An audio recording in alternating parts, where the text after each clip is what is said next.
তিনি যতটা না ব্রাজিলের, এর চেয়ে বেশি রিয়াল মাদ্রিদের। ভিনিসিয়াস জুনিয়রকে নিয়ে ব্রাজিল সমর্থকদের এমন অভিযোগ অনেক দিনের। এই অভিযোগ থেকে মুক্তি পাওয়ার উপায় একটি, ক্লাব রিয়াল মাদ্রিদের মতো জাতীয় দল ব্রাজিলে হয়েও সমান তালে পারফর্ম করে যাওয়া। কিন্তু ব্রাজিল ভক্তদের প্রত্যাশার ধারে কাছেও যেতে পারছেন না ভিনিসিয়াস। ব্রাজিলের দুঃসময়েও তাই কিছুতেই পিছু ছাড়ছে না তার। চোটের কারণে প্রায় 1 বছর ধরে নেইমার না থাকায় আক্রমণভাগে দলটাকে নেতৃত্ব দেওয়ার জন্য ভিনিসিয়াসের উপরে দায়িত্ব পড়তেছিল। কিন্তু দেশের জার্সিতে একের পর এক ম্যাচে ছন্ন ছাড়া পারফর্ম করে যাচ্ছেন এই উইঙ্গার। ব্রাজিলে বাজে সময় চলতে থাকার অন্যতম কারণও মনে করা হচ্ছে তার নিষ্প্রভতা। 2026 বিশ্বকাপ বাছাইয়ে এখন পর্যন্ত খেলা 6 ম্যাচের 4টিতে হেরেছে ব্রাজিল, যার সর্বশেষটি প্যারাগুয়ের বিপক্ষে 1-0 গোলে। অথচ দক্ষিণ আমেরিকার অঞ্চলের আগের 5 বিশ্বকাপের বাছাইয়ে 71 ম্যাচ খেলে মাত্র 5টিতে হেরেছিল ব্রাজিল। এতে স্পষ্ট রেকর্ড 5 বারের বিশ্ব চ্যাম্পিয়নরা কতটা খারাপ সময় পার করছে। আজকের হারে বাছাইয়ের পয়েন্ট তালিকায় 5-এ নেমে গেছে।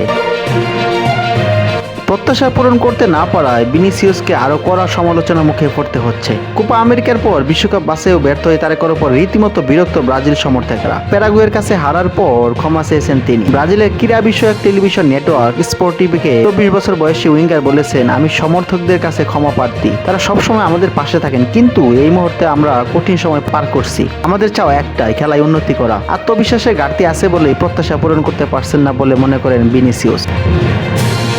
আমি আমার সামর্থ্যের ব্যাপারটা জানি, আমি এটাও জানি জাতীয় দলের হয়ে আমি কি করতে পারি। কিন্তু যখন আপনার মধ্যে আত্মবিশ্বাস থাকে না, বা যখন আপনি গোল পান না, বা গোলে সহায়তা করতে পারেন না এবং ভালো পারফর্ম করতে পারেন না, তখন প্রক্রিয়াগুলো খুব কঠিন হয়ে ওঠে। যদিও ভুলগুলো শুধরে দ্রুত ভালো করার ব্যাপারে আশাবাদী ভিনিসিয়াস। জানি আমি কোন দেশকে প্রতিনিধিত্ব করি, তখন আমি ভালো অবস্থান পৌঁছাবো, উন্নতি করব, তখন সবাইকে আমার খেলা দিয়ে মানসিক প্রশান্তি দেব। আমি আমার দায়িত্ব সম্পর্কে অবগত, কি করতে হবে আমাকে, যত দ্রুত সম্ভব আমি উন্নতি করতে চাই।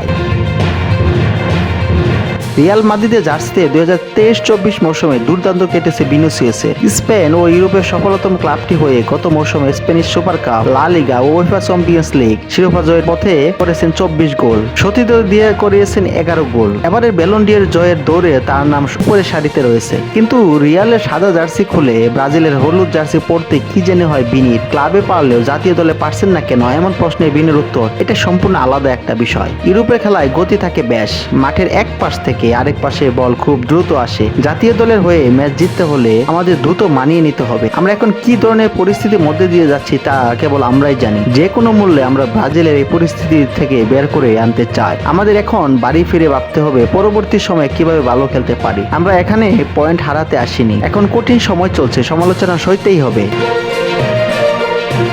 ব্রাজিলের পরের ম্যাচ আগামী 11 অক্টোবর চিলির বিপক্ষে। সেই ম্যাচে আমাদের সেরাটা দিয়ে খেলতে হবে আমাদের, এবং জয় ছিনিয়ে নিয়ে আসতে হবে, কারণ জয়ের কোনো বিকল্প নেই আমাদের।